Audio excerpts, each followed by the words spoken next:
Salut les Wargamers, c'est Ivy de French Wargame Show, votre chaîne de rapport de bataille tuto et live peinture. Aujourd'hui, je suis en compagnie de Pride pour le premier Faction Focus destiné à l'Order pour la saison 2021 d'Age of Sigmar, nouvelle édition.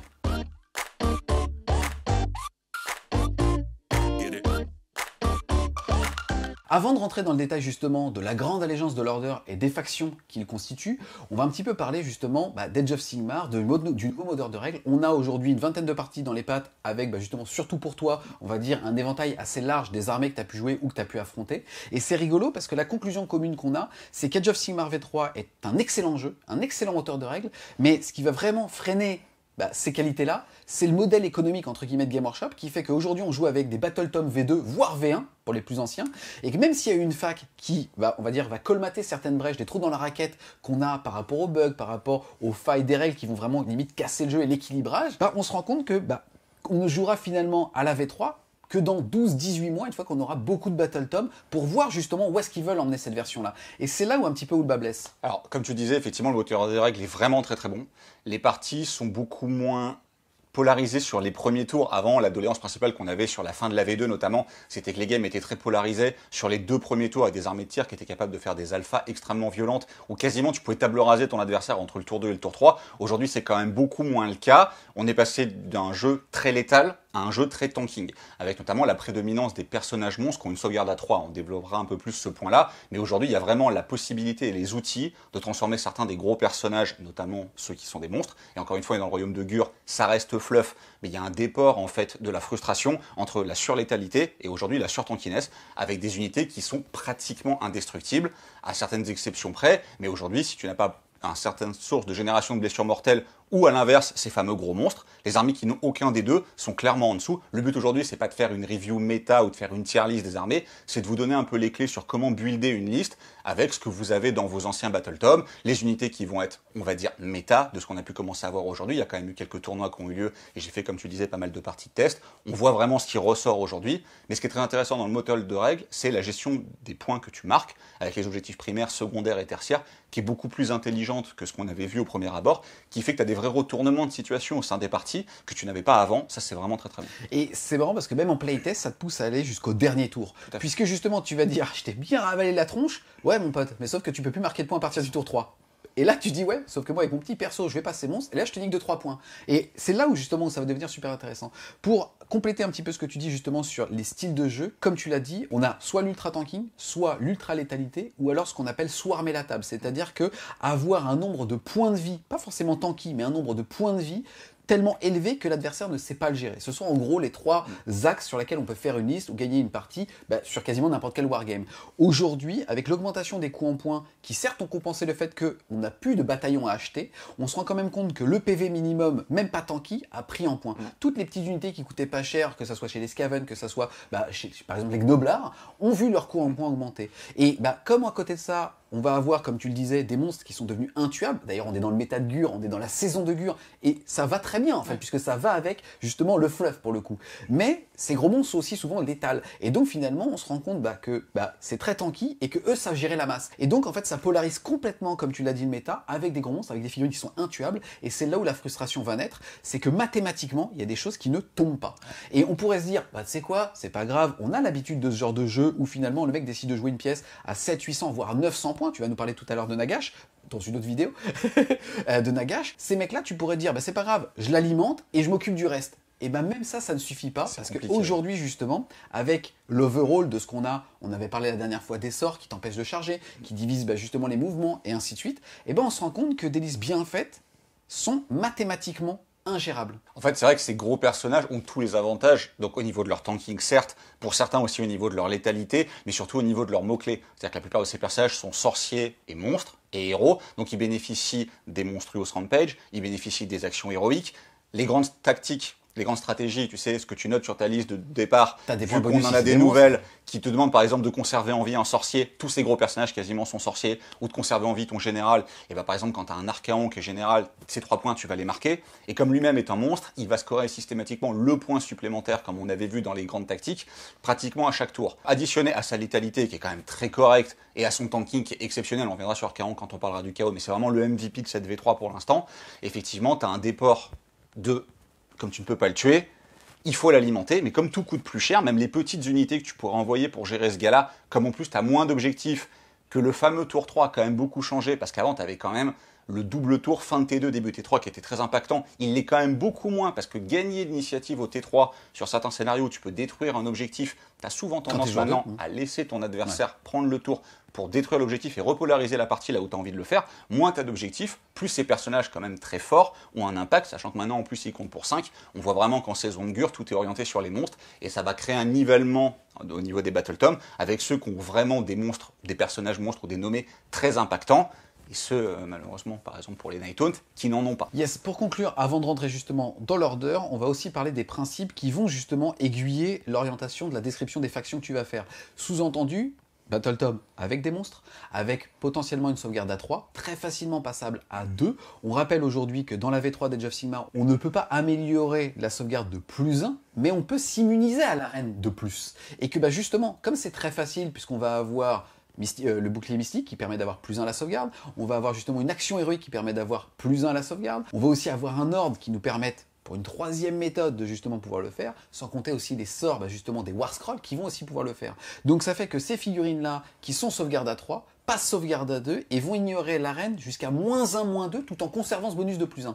Et c'est ça en fait qui va faire que c'est très fort, et on ne le répétera pas dans chacune des vidéos, mais c'est ça clairement qui va orienter ta critique. Ouais, en fait, il faut voir qu'à partir du moment où vous avez des monstres qui ont une sauvegarde à 3, c'est très facile de leur mettre, on va dire, jusqu'à +3 sans aucun autre bonus annexe. On va voir qu'il y en a qui peuvent monter à +4, voire même +5, ce qui veut dire que vous annihilez totalement la règle. Donc ce point qui est un peu flou au début a été bien clarifié par la FAQ. Vous prenez tous les bonus, vous prenez tous les malus, vous les additionnez. Si le résultat est au-delà de +1, il est capé à +1, mais rien ne vous empêche de vous mettre +4. Même si votre adversaire a Reine -3, ce qui est quand même assez rare dans le jeu aujourd'hui, vous avez toujours votre +1. Donc votre monstre à 2 avec Reine -3. Voilà, c'est ça. Donc votre monstre qui avait une sauvegarde à 3 passe à sauvegarde à 2, sachant qu'en général, c'est des monstres qui ont entre 12 et 20 points de vie. Ils sont très difficiles à tuer avec des dégâts conventionnels, parce qu'au final, vous en filtrez quasiment 1 sur 6. Il y a encore quelques relances D1 dans le jeu, la plupart ont été coupées par Game Workshop, mais il en reste quelques-unes, ce qui fait que quand vous bénéficiez d'une relance des sauvegardes à 1, vous êtes en 2+, pratiquement ignore la reine en fait. Et relance D1, donc vous êtes intombable avec les dégâts classiques. Il faut faire 36 sauvegardes pour retirer X dégâts. Ouais. Voilà, et donc tu as la blessure mortelle pour compenser ça. Certains des monstres n'ont pas de protection, donc le fameux G qui vous permet d'ignorer les blessures ou blessures mortelles quand elles vous sont allouées.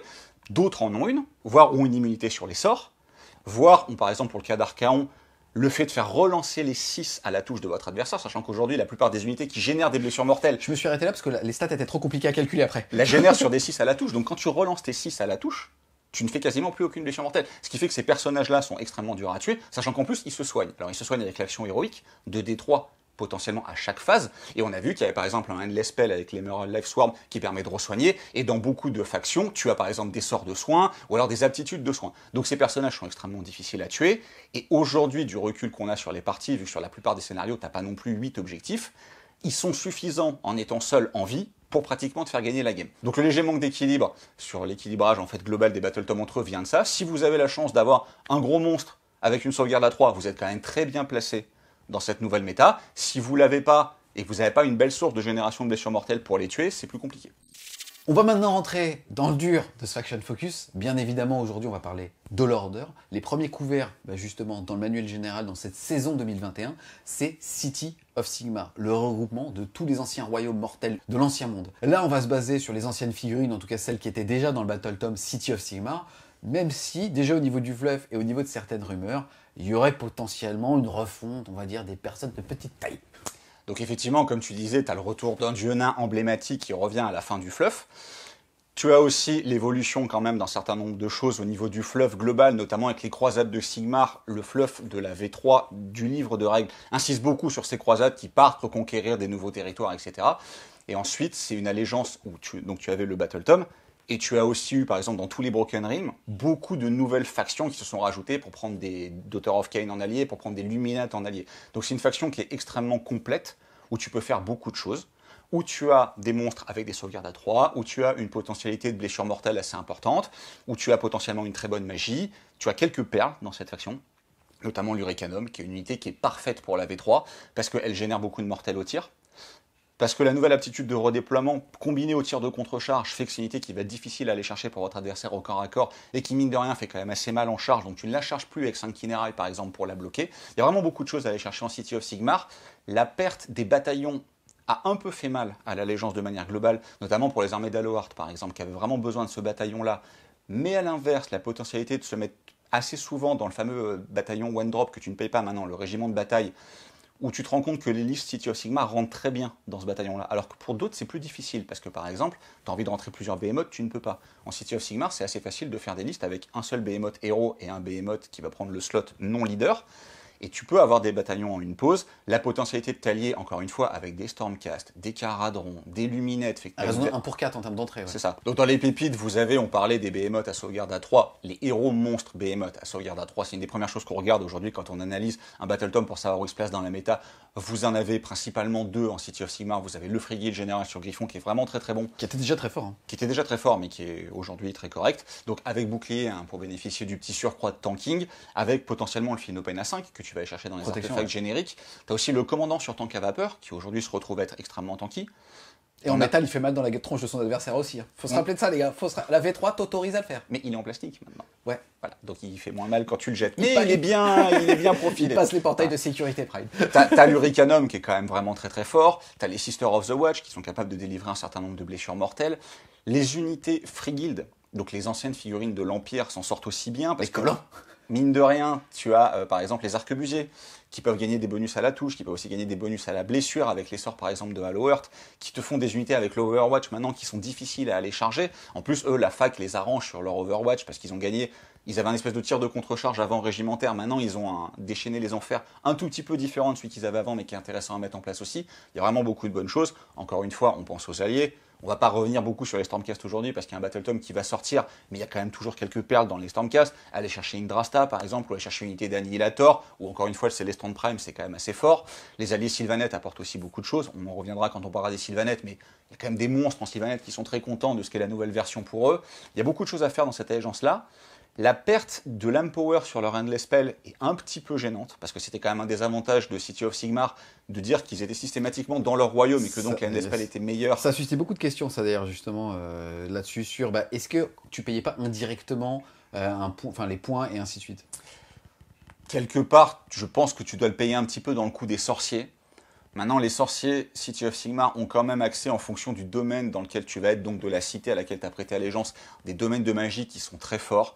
Je pense notamment à Alohart, qui était une armée qui avait été beaucoup jouée quand elle était sortie en début de V2 et qui après avait un peu coulé. Il y a un sort, par exemple, dans ce domaine-là qui permet de soigner des 6 blessures. Donc ce soin de D6 combiné à l'action héroïque qui va te soigner D3 à tous les tours, fait qu'encore une fois, par exemple, ton général sur Griffon ou même ton Frigate Battle Mage sur Hurricanum va devenir beaucoup plus difficile à tuer. Comme c'est des unités qui ont un bon tanking, même s'il a que 11 PV et une sauvegarde à 4, il se retrouve avec un tanking qui est très correct, ça leur apporte beaucoup de choses. Et ne serait-ce que le petit humble régiment de Frigate avec bouclier, quand il va commencer à être à couvert, quand il va avoir son bouclier mystique, il se retrouve pratiquement avec une sauvegarde à 3, pas très loin d'ignorer la reine, parce que tu peux leur mettre plus 1 ou plus 2, ça te fait des unités qui sont très peu chères, qui te prennent bien la table, qui sont des très bons gardiens de but. Donc c'est une armée qui est globalement, on va dire, au centre du méta, c'est un bon étalon en fait de voir, mais aujourd'hui, quand tu n'as pas de monstre extrêmement puissant type Archaon ou Nagash, la question c'est est-ce que dans mon armée j'ai de quoi les gérer?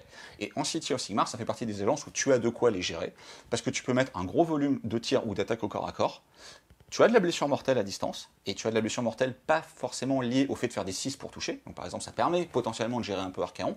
C'est vraiment une armée qui s'en sort bien, je trouve, dans la V3. Alors c'est pas une des meilleures, mais c'est loin d'être une des plus mauvaises. Yes, là tu as parlé de beaucoup de choses, en fait tu as parlé des pépites en les nommant, mais une liste va s'articuler comment? C'est-à-dire que bon, clairement, le général sur Griffon, quasi auto-include, parce que de toute façon, quoi qu'il arrive, en fait, tu as envie de le jouer. Maintenant, ce qui séduit aussi les gens par rapport à cette faction, c'est le fait de dire, bah moi, tu sais, j'avais des elfes noirs avant. Ou alors, bah, justement, j'avais des mecs en collant de l'Empire, où j'avais un tank à vapeur en métal. Aujourd'hui, comment vont s'articuler les listes? Puisque finalement, comme tu n'as plus de bataillons, tu n'as plus de contraintes. Alors, tu n'as plus de contraintes à ce niveau-là. Maintenant, l'ADN du Battletome reste quand même plus basé sur le tribal que réellement sur les cités. C'est-à-dire qu'un personnage humain va buffer les humains, un personnage elfe ne va buffer que les elfes. Donc tu vas quand même garder ton côté très duardin, avec les personnages duardins qui vont buffer que les duardins. Tu as le Rune Lord qui est aussi une pépite, parce que bon conjurateur, et c'est très important aujourd'hui de conjurer, mais également une prière. Donc maintenant, ça a été faqué, que sa prière fonctionne comme les prières génériques. Sur 3+, elle est exaucée, qui te met Reine -1. La fameuse combo que tu avais en Tempest Eye avec les unités d'Iron Drake qui sont des très bons tireurs qui se propulsaient grâce au Soul Scream Bridge n'a pas changé. Ils se propulsent même encore plus loin. On rappelle que Soul Scream Bridge, avant, tu avais les deux parties du pont à 18, mais comme tu le disais la dernière fois, aujourd'hui tu as une triangulation possible avec le sorcier qui va s'avancer, mettre une partie du pont à 18 de lui, mettre l'autre partie du pont à 18, et tes nains ils vont faire 36. Donc ils vont arriver, ils vont quand même bien taper. Donc même si c'est assez facile pour un monstre, par exemple, de se mettre beaucoup de bonus pour protéger de tirs saturés avec beaucoup de rend, bah, tu vas aller chercher l'autre monstre avec ça. Et en plus de ça, encore une fois, c'est une unité qui tire déjà 2 fois. Tu peux tirer une 3e fois avec Déchaîner des Enfers. T'as pas envie d'aller chercher, quoi. C'est quand même aussi une faction qui a beaucoup de héros, qui a un potentiel de génération de points de commandement qui est quand même très correct. On se rend compte en V3 avec quelques parties que tu génères un certain nombre de points de commandement, mais t'en dépenses aussi énormément, parce que tu as toujours envie d'avoir un all-out attack sur une unité, donc le plus 1 pour toucher, tu as envie de l'avoir au tir, au corps à corps, tu as envie de faire ton redéploiement, potentiellement sur une unité qui n'est pas au corps à corps, tu as envie de faire ton ralliement pour rajouter quelques petites unités. Tu peux facilement t'essouffler si t'es deuxième joueur en te buffant en défensif tour 1, et donc en fait à ton tour 1 à toi, enfin à ton tour à toi, bah tu t'es essoufflé. Mais la gestion des points de commandement, c'est une des grosses forces aussi de cette V3, c'est-à-dire que sur les premières parties, t'en génères 5-6, t'as pas l'habitude, parce qu'en V2, t'en avais 3, c'était le bout du monde. Là, t'en as 6, t'es très content, t'as tendance à faire un peu ton gamble, et à la fin de ton tour, t'en as plus. C'est à ton adversaire de jouer, alors tu vas en régénérer un si ton général est vivant, tu as une action héroïque qui permet d'en régénérer un autre sur 4+, ou sur 2+, ton général est mort, mais si tu fais ça, tu te soignes pas. Si tu te soignes pas, ton gros personnage sur lequel tu as investi de la défense magique, des points de commandement, il va peut-être mourir. Voilà, l'équilibre est vraiment très bien. Et l'autre avantage de City of Sigmar, encore une fois, c'est la potentialité d'inclure, en fonction de la cité dans laquelle vous jouez, pratiquement tous les alliés en unité de coalition, donc 1 sur 4. Vous pouvez rentrer du Sylvaneth, vous pouvez rentrer Alarielle, vous pouvez rentrer Teclis, vous pouvez rentrer le Prime, vous pouvez rentrer des archers luminettes, vous pouvez rentrer toutes les unités qui pourraient manquer à votre liste pour aller chercher de l'ultra tanking ou de l'ultra létalité, ce qui fait que l'armée est vraiment très équilibrée. Je l'ai pas mal testé parce que c'est une des factions que j'aime beaucoup jouer. Les pistoliers, t'en as pas parlé alors que c'était un gameplay qui te plaisait, nerveux, de redéploiement, de beaucoup de choses. Est-ce que t'as pas parlé des pistoliers aujourd'hui? Ça fonctionne toujours aujourd'hui. En fait, la liste Tempest Eye avant était quand même basée sur un bataillon qui aujourd'hui a disparu, ce qui lui fait un peu mal, mais la liste rentre extrêmement bien dans le Battle Régiment, donc le one drop, donc tu gardes ton potentiel premier tour ou l'opportunité de laisser l'adversaire commencer. Sachant qu'aujourd'hui, tu as quand même moins envie de laisser l'adversaire commencer. Donc sur des listes qui tirent, tu as souvent envie de démarrer toi, et tu as encore des bonnes unités capables de mettre des blessures mortelles ou ce genre de choses. J'avais souvent critiqué la surabondance de blessures mortelles, avec un peu de recul avec la V3 qui est arrivée, quelque part, heureusement qu'il y en a, sinon il y a des unités qui seraient vraiment totalement intombables, et pas forcément uniquement les gros monstres. Tout ce qu'il y a Save à 3 aujourd'hui nativement sur son War Scroll peut être très tanky, donc c'est bien d'avoir de la blessure mortelle. Les City of Sigmar en ont de manière correcte et peuvent encore une fois aller chercher du Luminette ou du Sylvaneth pour s'en rappeler. C'est une armée que tu conseillerais, je parle pas modéliste ou pérennité des achats, je parle vraiment en termes de gameplay, est-ce que c'est une armée que tu conseillerais à un débutant? Oui, parce qu'en fait, vous pouvez vraiment tout faire. Si vous voulez faire des phalanges de cavaliers assez tanky, basées par exemple sur Hammer Hall, vous pouvez très bien le faire. Les unités sur demi-griffon sont de très bonnes unités. En V2, elles étaient déjà correctes, mais elles manquaient un peu de tanking par rapport à leur coin-point. En V3, avec le All-Out Defense et le bouclier mystique qu'on peut leur mettre, ils gagnent en +2. Alors même si encore une fois ça reste capé à +1, ils vont quasiment ignorer la reine -2. Ce qui fait que quand ils sont sur un objectif, ils sont pas si faciles que ça à déloger. Encore une fois, le free guild général. Et tu as quand même vraiment quelques perles dans cette armée qui fait que si tu veux jouer magie, tu peux. Si tu veux jouer beaucoup de figurines pour prendre la table, c'est pas forcément l'optique qui est la plus forte, mais tu peux le faire. Si tu veux jouer du tir, tu peux le faire. Et tu peux jouer des armées extrêmement mobiles qui ont plein de tricks de mouvement. Et encore une fois, le gros avantage de City of Sigmar, c'est que maintenant tu te retrouves avec quasiment une dizaine de sous-allégeances. Pratiquement toutes, avec une seule collection de figurines, même si vous n'avez pas des milliers d'entrées, vous pouvez tester toutes les allégeances, vous verrez à chaque fois le gameplay va beaucoup changer, que ce soit très fort en mouvement, meilleur en tir, très bon en magie, meilleur en tanking, il y a vraiment pas mal de choses à faire, donc je pense que c'est une armée, si vous aimez la game de figurines, et honnêtement, entre les elfes noirs ou anciens elfes sylvains, tous les nains, les figurines de l'Empire, vous pouvez pratiquement tout jouer. Il y a beaucoup de choses qui sont viables, les persos sur Dragon sont redevenus jouables, c'est pas les meilleurs, mais ils ont le save à 3, donc ils sont jouables, il y a pas mal de choses à faire. Deuxième faction couverte dans l'order, c'est-à-dire ceux qui laissent les toilettes propres, pour reprendre la phrase d'un grand homme. On va parler donc Daughter of Cain, c'est aussi ton armée de cœur. Ça t'a suivi sur quasiment le début de Age of Sigmar, enfin depuis le début de Age of Sigmar, donc maintenant c'est la 3e édition sur laquelle tu joues cette armée et t'as performé avec. Est-ce que tu peux juste l'introduire sur qui sont ces gens-là, leur gameplay, et donc qu'est-ce que ça vaut en termes de V3?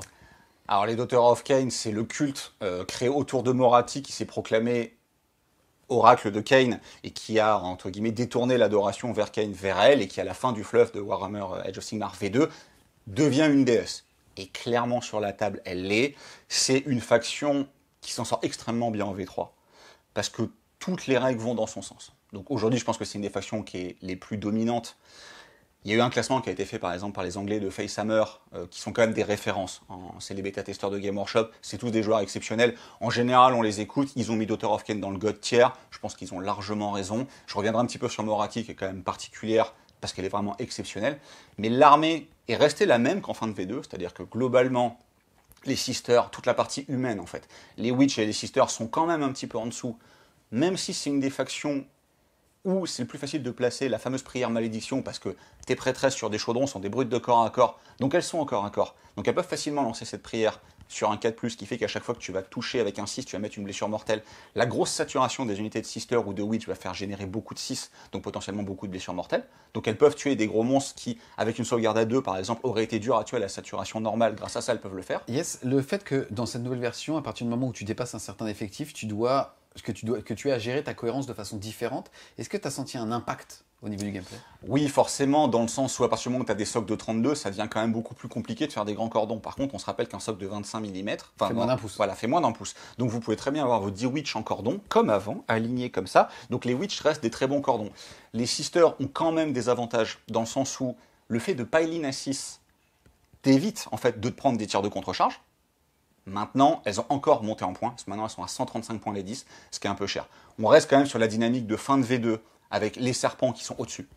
Voilà. Donc les serpents de tir ou de corps à corps. La perte des bataillons est légèrement grave, parce que par exemple, tu avais quand même 2 excellents bataillons avant qui te permettaient d'attendre une pause. Tu peux toujours attendre une pause aujourd'hui.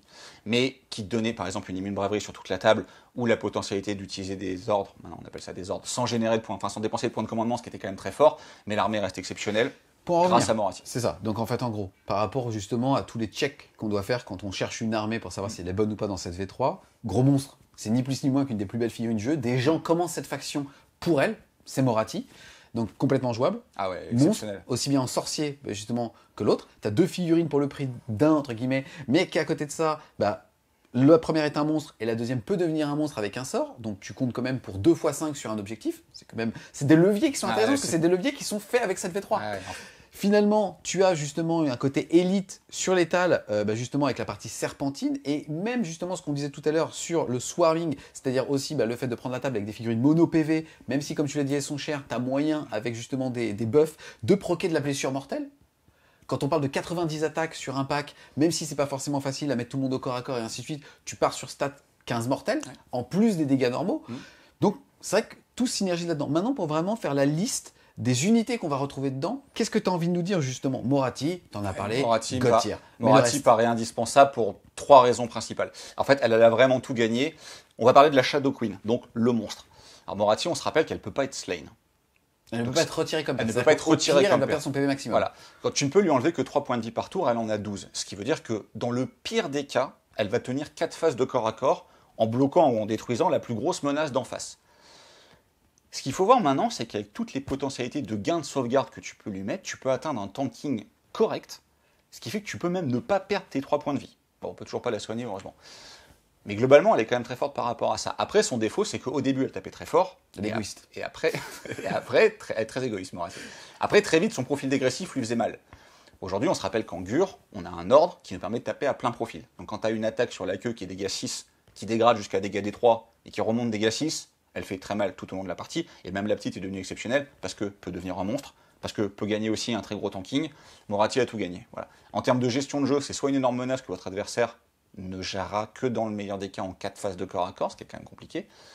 Et si tu as besoin d'aller bloquer le personnage d'en face qui vaut 840 points ou 970 pour notre ami Nagash, t'envoies la petite Morathi dedans, ou t'envoies la grosse, et tu le bloques. Voilà. Donc très honnêtement, Morathi est exceptionnelle, la figue est sublime, tu as envie de la jouer, elle est très très bien. C'est principalement elle qui fait que les Daughter of Kain sont aussi hauts aujourd'hui. Après, tu as les serpents, de tir ou de corps à corps. Combiné avec Morathi et son ordre générique qui permet à une unité de retaper ou de retirer, tu as quand même envie de te dire que ton unité de serpent qui vaut quand même très cher, que tu ne peux plus jouer que par 15, mais tu peux quand même la faire tirer 2 fois, donc tu es quand même très content. Après, il n'y a pas non plus 50 entrées dans le Battle Tome, elles sont toutes viables. Les Doomfire Warlocks sont quand même, comme d'habitude, c'est des hommes, c'est normal, en Daughter of Kain, sont un peu derrière, mais les chaudrons sont parfaitement jouables. Le fait qu'ils peuvent se soigner, le fait qu'ils peuvent augmenter leur tanking. Alors, il se donne un +1 naturel. Donc tu ne peux pas le cumuler avec le bouclier, mais mine de rien, ça permet pratiquement d'éviter la rend sur un truc qui a 13 PV, feel no pain à 5 ou à 6, et potentiellement sauvegarde à 4 en ignorant la rend, et qui maintenant peut se soigner de D3 à tous les tours. Ça commence à être difficile à tomber, donc le chaudron est quand même encore très bien. Le problème du chaudron, c'est que vous ne pouvez pas le rentrer avec Moratti dans le régiment de bataille, donc ça vous oblige à avoir une pause supplémentaire. Donc à voir aussi vers quoi s'oriente le méta. Est-ce qu'avoir une seule pause pour choisir de commencer, c'est obligatoire? Je pense pas.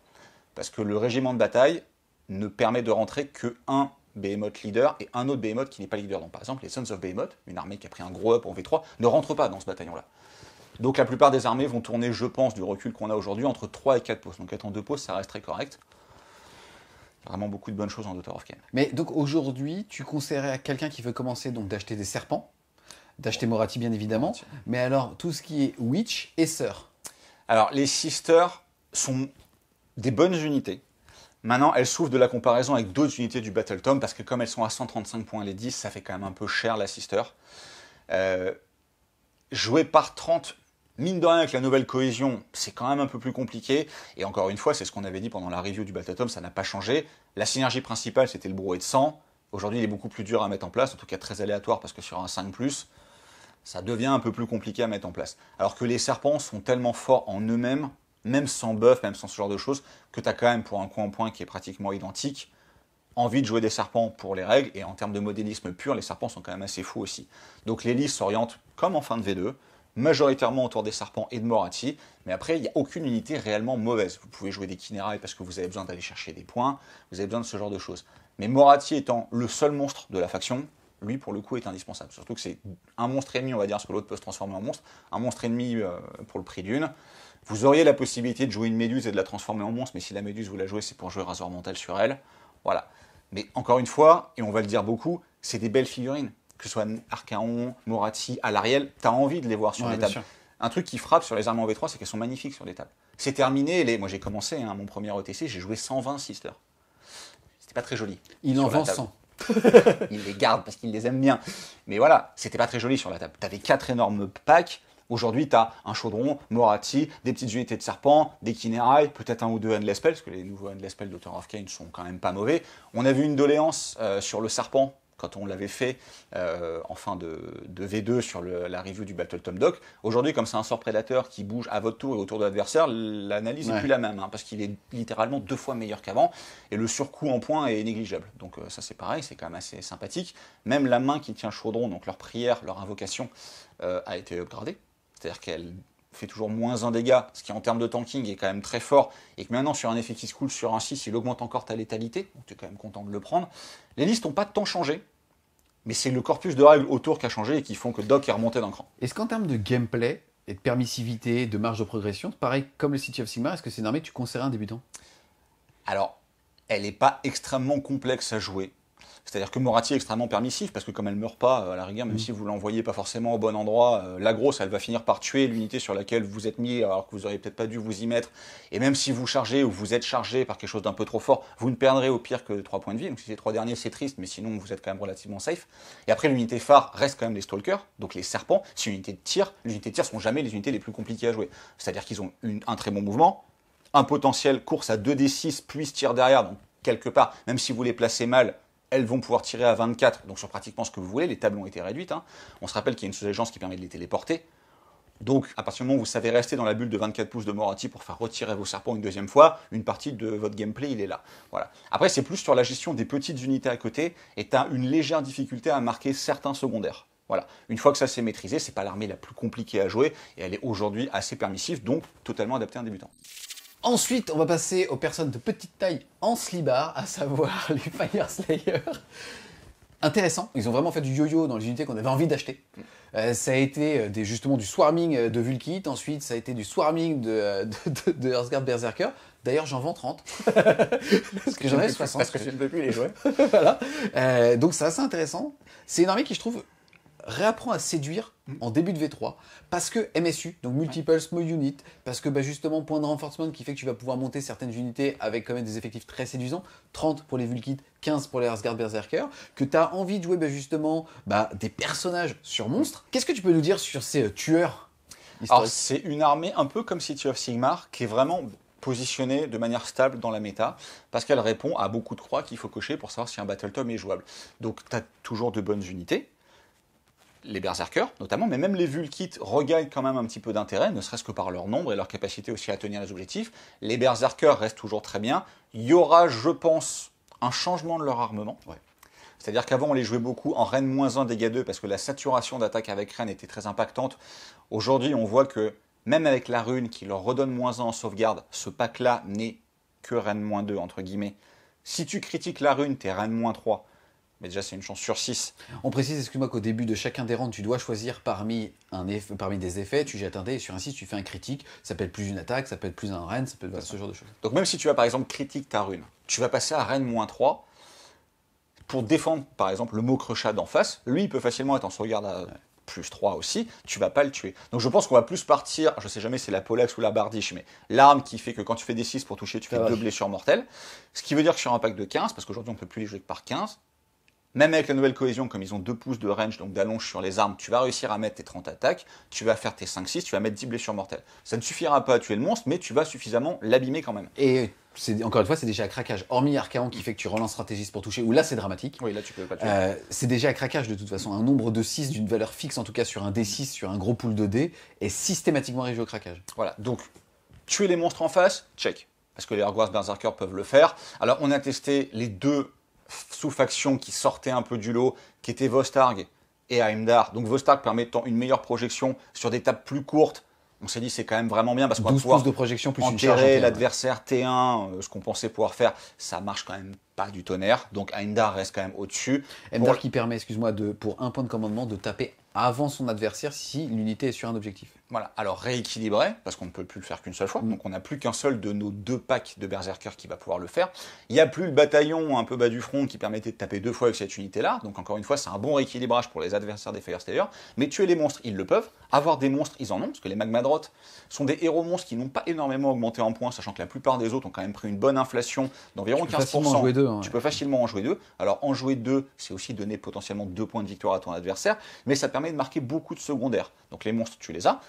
Le mouvement, tu l'as, parce que mine de rien, les prêtres sont encore plus indispensables qu'avant. Ils peuvent gérer les endless spells, ils peuvent lancer des prières génériques, ils peuvent healer, ce qui veut dire que tes Magmadroth qui ont quand même un tanking natif correct, ça reste du nain. Ils permettent de faire une advance charge, ils permettent d'arriver en infiltration justement à 9 pouces de l'ennemi. Voilà, ils peuvent te donner des blessures mortelles encore une fois avec la malédiction, t'as la prière de soin, t'as la prière qui va te donner une protection à 6+, mine de rien, elle n'est pas négligeable, par exemple sur des gros personnages qui peuvent bien se soigner. Donc ils ont ce côté facilité, on va dire, à scorer tous les secondaires ou à réussir à conserver ton général en vie pour une grande stratégie. Mine de rien, ça vaut 3 points, c'est quand même important. Donc c'est une bonne armée qui est bien équilibrée. Encore une fois, tu n'as pas énormément d'entrées, mais ce qui est appréciable, c'est que tout est jouable. Alors les Berserkers restent un peu au-dessus des Vulkits, mais tu as besoin de Vulkits aussi dans ta liste, parce que tu n'as pas envie de garder ton pack de Berserkers pour tenir les objectifs qui sont chez toi. Donc les Vulkits vont être bien pour ça, et mine de rien, avec des petits bonus à droite à gauche, tu peux en faire une idée qui est relativement tanky. Donc très honnêtement, ils sont bien. Tout ce qui était un peu dégénéré chez eux avant, venait principalement d'un bataillon ou de la surutilisation de leur aptitude pour First Strike. Aujourd'hui, tu ne l'as plus. Donc franchement, ça c'est très bien. Le frappe toujours en premier, comme on l'avait dit quand on avait fait la review des règles, est quand même un peu en dessous de ce qu'il était avant, parce que les aptitudes, tu les fais quand même avant. Donc par exemple, les Mortec pourront relancer leur sauvegarde, ou tu pourras utiliser tes aptitudes de commandement. Il y a des choses assez sympas. Mais tu vois, étonnamment, c'est pas une armée que je conseillerais à un débutant par rapport à ce que tu as pu dire sur les docks ou sur City of Sigmar. Ils sont plus compliqués à jouer. Et tu n'as pas 50 gameplay. C'est ce que j'allais dire. En termes de rejouabilité, c'est quand même limité, quoi. Même si tu peux avoir justement des Earthguard de tir, tu peux avoir des gardes du corps, donc c'est cool dans un méta où sniper le perso, j'ai une unité à côté. Mais ça c'est bien parce que mine de rien, tu vas protéger tes personnages et ces fameux Earthguard de tir, ils ont un bonus contre les monstres. Ils ont un bonus contre les monstres, donc en Gur, ils sont quand même pas mal. Alors, avant ils avaient Reine -1, on trouvait ça bien, aujourd'hui c'est quand même très léger d'avoir Reine -1. Mais il y a quand même des monstres qui tous n'ont pas save à 3, faut pas exagérer. Sur des monstres qui ont par exemple une sauvegarde à 4, dans le meilleur des cas, ils seront en sauvegarde à 3. Ils ont quand même un certain volume de tir, dégâts 2. Ils protègent tes personnages. Voilà, donc ils protègent aussi. Ils empêchent l'autre de marquer des points potentiels. Ils peuvent gérer les monstres. Leurs invocations magmatiques sont quand même honnêtes. Elles ont été retravaillées dans la fac. Honnêtement, c'est une armée qui est bien. Je parle plutôt encore une fois de. Est-ce que c'est une armée qu'on conseillerait à un débutant? Pas forcément pour 2 raisons. Le modélisme. Alors tout ce qui est apprentissage de la peinture, vous avez quand même globalement toutes les figurines se ressemblent beaucoup. C'est une des doléances qu'on a sur cette armée-là. Et il n'y a pas une énorme rejouabilité du gameplay. C'est-à-dire que vous pouvez tester la chambre greffière, je crois, celle qui met un peu en avant les Magmadroth en se disant enfin c'est les monstres, c'est son heure de gloire. Non, les berserkers restent quand même un peu au-dessus. Donc une fois que vous avez pris l'habitude de jouer à Heimdall avec vos packs de berserkers qui vont faire de la blessure mortelle et que vous les gérerez bien, il n'y a pas une rejouabilité du gameplay. Maintenant, le gameplay en soi de l'armée, il est intéressant. C'est-à-dire que les parties sont sympas à jouer, peut-être un peu plus par exemple que Moratti qui est en pilote automatique, eux sont plus réfléchis. Je pense qu'en fait, là où le seul intérêt pour moi de commencer avec cette armée, c'est vrai que c'est une des armées qui va le mieux apprendre à gérer tes bulles. T'as des bulles à 10 entièrement, t'as des bulles qui sont pas entièrement, t'as des bulles à 18, et c'est vrai qu'en fait ça t'offre une vision qu'on appelle macro de la table, puisque justement en fait tu vois où sont tes unités, où sont tes personnages, il y a des synergies de tanking, en plus des synergies qui sont génériques on va dire avec la V3, et c'est vrai que c'est formateur. Maintenant, c'est plus cette rejouabilité qui va me déranger pour un nouveau joueur. T'as un petit problème de rejouabilité. Après, il y a d'autres armées. En fait, les Battle Tom qui n'ont que très peu d'entrées, donc on ne le répétera pas à chaque fois, mais quand vous avez 10-12 entrées dans votre Battle Tom, vous avez quand même tendance, et c'est logique, à vous enfermer sur un seul type de liste, ce qui est le cas des docks aussi, au final. Mais par exemple, City of Sigmar ou Stormcast, tu as 100 War Scroll, tu peux faire ce que tu veux. Là, tu en as 10, forcément, c'est 10 fois plus limité. Tu as vite fait de faire le compte de celui qui est un peu au-dessus de l'autre. Tu as quand même des options de montage du kit du personnage sur Magmadroth, je pense au Runeson, qui restent très mauvaises. Donc tu vas jouer ton Runephaser, tu vas jouer ton Runesmiter, qui eux sont quasiment auto-include, parce qu'encore une fois, ils te passent les berserkers en ligne, ou parce que l'autre c'est un prêtre qui va te donner la fête, en fait, ce genre de choses. La rejouabilité, elle est limitée à deux choses, enfin à trois choses. Elle est limitée, est-ce que je vais aller tout droit pour m'amuser? Au résultat, je vais jouer cette sous-allégeance, soit au contraire, je vais choisir la stabilité, jouer en Heimdall.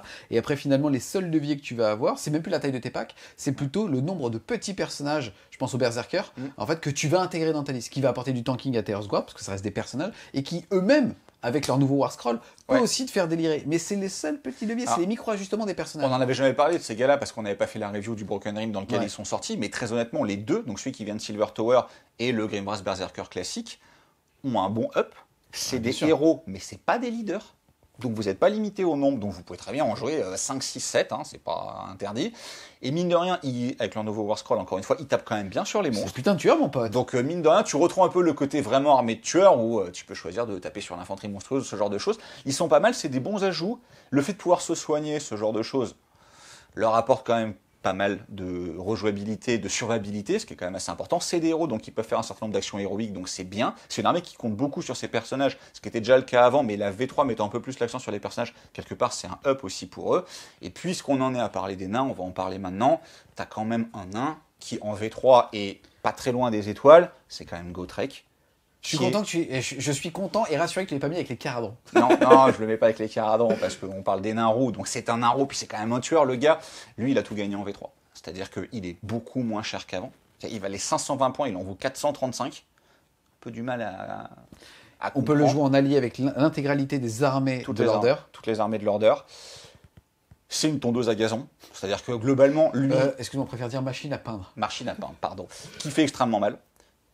Qui met beaucoup de blessures mortelles, qui paye ligne 2 fois, qui tank comme c'est pas permis, et aujourd'hui, comme c'est un leader et un héros, et qui peut se soigner, 2 D3 à chaque phase, sachant qu'il a quand même 8 points de vie, il a quand même 8 points de vie, une protection à 3+, et que tous les dégâts qui lui sont amenés sont réduits de 1, tu lui fais dégâts 6, il rate son 3+, ça fait quand même dégâts 1, il est pratiquement intombable. Alors l'énorme défaut de Gotrek, c'est qu'il bouge à 4, et que le carcan des règles Félix, cet enculé, fait que tu ne peux jamais le setup. Donc tu peux pas le prendre par un pont, tu peux pas faire tout ça. Donc on reviendra un tout petit peu sur les idonnettes avec la potentialité de lui en Ionrak de lui donner la marée. Exactement. Voilà. Mais les tables sont un peu plus petites.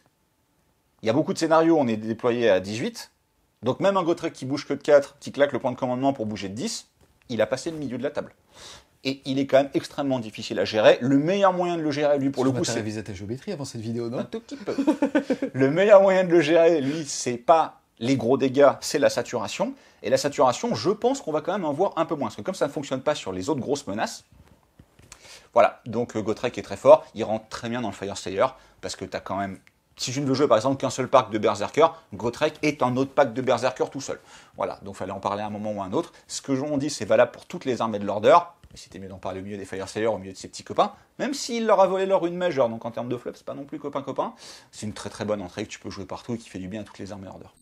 Très bonne transition, on passe des nains aux elfes, on va passer aux idounettes Deep King. C'est marrant parce que pareil, pour très rapidement revenir un petit peu justement sur ce qu'était l'armée, on est parti de là, on a fait ça pendant 3 ans, jusqu'à arriver à un truc complètement débile où finalement, peut-être que la chaîne a créé aussi une vague de haine envers ces joueurs-là, parce qu'il y a eu des mécanismes complètement cons qui sont apparus justement dans le cadre des Broken Realms, avec les premières fois où on a vu la règle de tu ne peux pas pile-in. Enfin, ça, quand tu bouges de 14 ou de 20, dire à ton adversaire tu ne pourras pas faire tes mouvements de mise en contact pour taper, c'était très frustrant. Finalement, il y a eu le Covid, donc on n'a pas pu justement être frustré par ce gameplay-là. Qu'est-ce que tu peux dire sur ça? C'est ce que tu as dit, c'est-à-dire que clairement, les Idonets, ils ont fait comme leur règle de marée. Ils ont commencé vraiment en bas, ils sont montés très haut, ils sont même montés limite à un moment trop, c'est-à-dire que les joueurs Idonets historiques, c'est-à-dire pas ceux qui ont commencé à jouer Idonet après le Broken Realm, les joueurs qui jouaient Idonet depuis le début, notamment je pense à Eled, qui est un joueur Idonet qui a jamais lâché, même lui à ce moment-là me disait j'ai plus envie de jouer ça, c'est trop fort. Il n'y a plus de saveur, c'est trop fort en fait. Mais tu vois que les modifications des War Scrolls de Broken Realm devaient quelque part être pensées pour la V3, parce que quasiment toute la V3 a fait mal aux règles de l'Idonet. Le fait de plus pouvoir multiplier les aptitudes de commandement fait que, par exemple, Volturnos ne peut plus claquer 5 CP au tour 3 pour ceux qui ne connaissent pas, augmenter en de 5 gros, attaques. il y a un principe de l'aptitude de l'allégeance, comme tu l'as dit, c'est une marée qui va être montante. C'est-à-dire que tour 1, on est considéré comme à couvert. C'est d'ailleurs très sympa parce qu'au niveau du fleuve, il faut savoir que c'est des créatures maritimes qui vont justement, via un brouillard, augmenter l'humidité du territoire qu'ils vont envahir et donc pouvoir respirer en dehors de l'eau. J'ai révisé, t'as vu. Ensuite, tour 2, ils vont pouvoir advance ses charges. Tour 3, enfin round 3, ils vont avoir l'initiative à tous les combats de la table. Round 4, ils vont pouvoir désengager et charger. Et round 5, ils redeviennent en round 1. Et en gros, à l'époque, on pouvait stacker. Donc en fait, enchaîner les aptitudes de commandement. Et notamment, en fait, les rois Idonet Deep King pouvaient en fait justement donner au tour 2, soit unité, soit toutes les unités, une attaque supplémentaire. Vous avez compris, tu avais 3 points de commandement, tu donnais 3 attaques supplémentaires à tous les profils d'une figurine. Donc, c'était complètement con. C'était un peu con quand la Lopex ou le Léviadon ont eu un nouveau War Scroll avec une létalité augmentée de manière assez phénoménale. Tu te disais, mais je rajoute 3-4 attaques sur ces monstres-là, ça devient n'importe quoi. Aujourd'hui, tu ne peux plus en rajouter qu'une. Alors à noter qu'il y a une petite fac en fait sur Volturnos qui est très intelligente quelque part, parce que avant tu ne pouvais le faire qu'en étant général.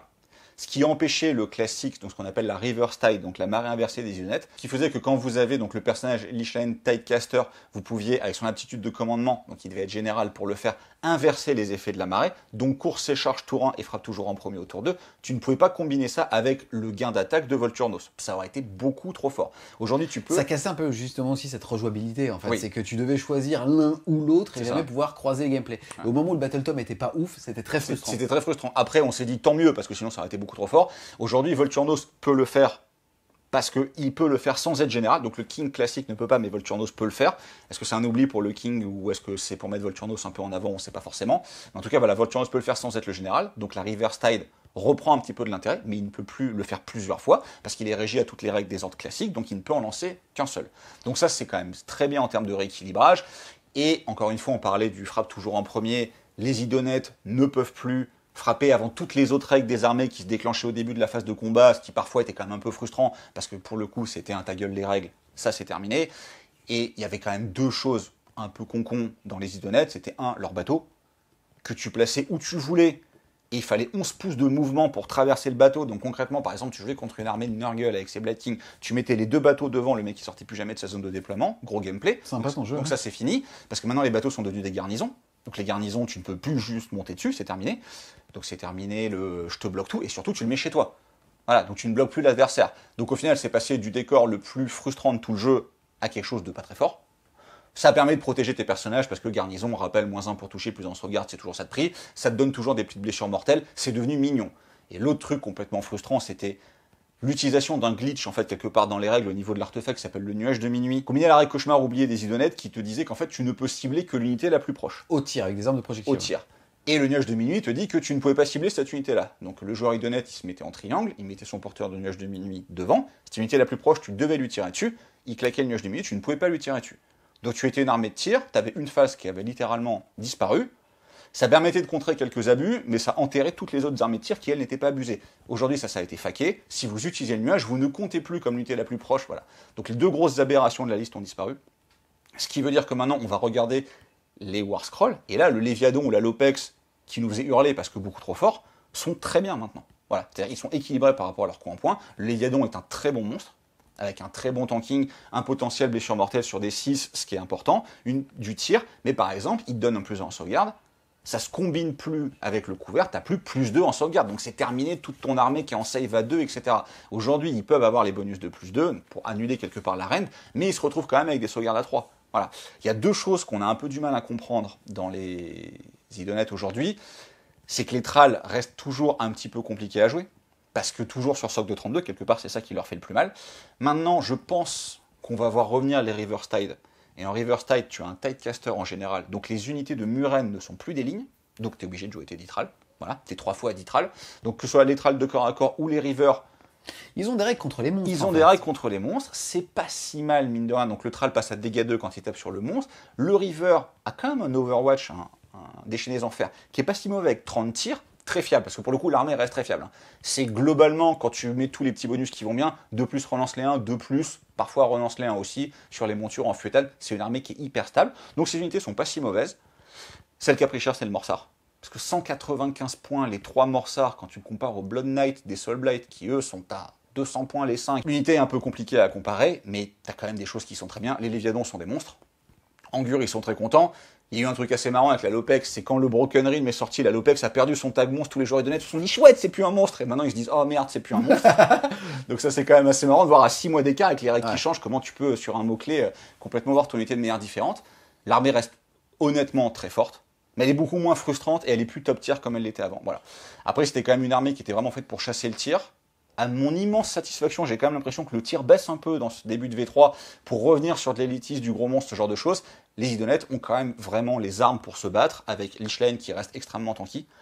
A noter que Lich Lane, c'est quand même une petite unité dont la règle te donne pas +1 en sauvegarde quand tu charges, mais transforme ta sauvegarde en 3+. Donc ils sont toujours à save à 2 quand ils ont chargé. Ce qui fait qu'en termes de tanking, save à 2 ignore la reine, tu te poses bien, voilà. Et ils ont encore quelques relances des 1 pour toucher, ce qui ont tendance à disparaître dans les autres armées, eux les ont encore. Donc c'est une armée qui reste très fiable, avec un gameplay agréable, parce que une potentialité de projection qui est quand même exceptionnelle, renforcée par le fait que les tables sont plus petites, qu'on est séparé de moins de pouces, que par exemple les tortues rentrent très bien dans le bataillon de Gur qui la permet de bouger au début de la partie. Donc c'est vraiment une armée de sniping extrêmement fiable, relativement chirurgicale, avec peu de figurines sur la table, qui est moins forte qu'elle l'était avant, qui a perdu les 2 vrais côtés très frustrants qu'il pouvait avoir sur le bateau sur le nuage de minuit, qui est donc un peu moins fort, qui redevient agréable à jouer et à affronter. Donc honnêtement, c'est... Tu sais, c'est rigolo parce que en fait, c'est une des armées qui, alors que sur le papier, je conseillerais pas, dans le sens peu d'entrée.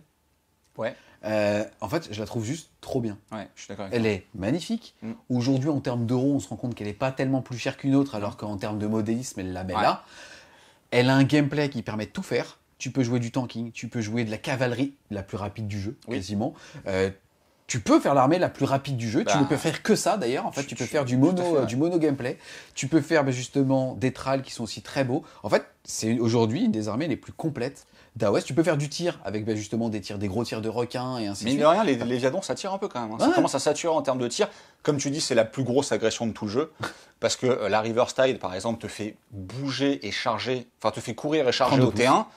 Donc concrètement, tu as toute ton armée qui va avaler les 18 ou 22 pouces de distance au tour 1 pour charger partout. T'as une range de 32 pouces de Et menace, après, tu vas passer tout le tour 2 contre un adversaire qui va frapper avant toi. Donc ça, c'est quand même très fort. Et encore une fois, tu vas cocher tous les cases. Le tanking, tu l'as. Avec le Léviadon ou avec les Ishlaen.